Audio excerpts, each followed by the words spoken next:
Hallelujah, hallelujah. Praise the Lord. Palakpakan po natin ang mga God's praise, glory, honor, majesty, power belongs to our dearest Jesus. Hallelujah. We give the all honor and respect to our beloved parents in the Lord, our beloved honorable pastor, Evangelist Willie Estrada Almeda, the end-time prophet of our loving God. Hallelujah. To our beloved honorable assistant pastor, Lina Kumon Almeda, the beloved Mama Dear. Greetings also po to our beloved Almeda family. Hallelujah. To our beloved Lord preachers, beloved workers, beloved elders, sa ating mga beloved brethren. Hallelujah. Sa mapagpalang oras ko sa ating lahat. Sa pangalan ng ating Pin, ng mga ng Jesus. Hallelujah. Kami po mga beloved Finest Choir, bumabati po ng happy birthday po sa ating beloved Honorable Assistant Pastor Dina Juan Almeda. Hallelujah. Praise the Lord. Basahin ko lamang po ang versikulo na ito mga minamahal sa aklat po ng Kawikaan.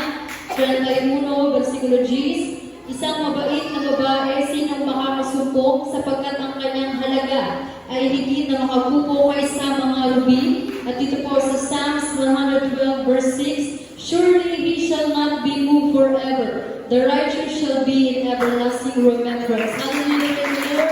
We thank our dear Jesus po sa buhay ng ating beloved parents in the Lord. Hallelujah.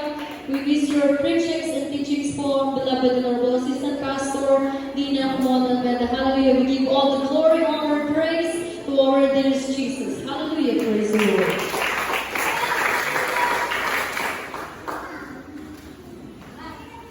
Ako'y magdadala ng kagalingan at kagamutan. Aking gagamutin sila. At ako'y magahayag sa kanila ng ikawasan kapayapaan at katotohanan.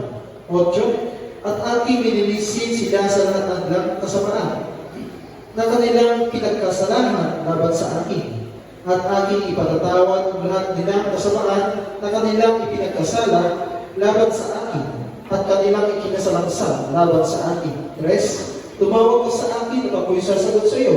At ako'y magpapakita sa iyo ng mga dakilang bagay at mahihirap na hindi mo nangangalaman. Amen. Everybody say praise the Lord.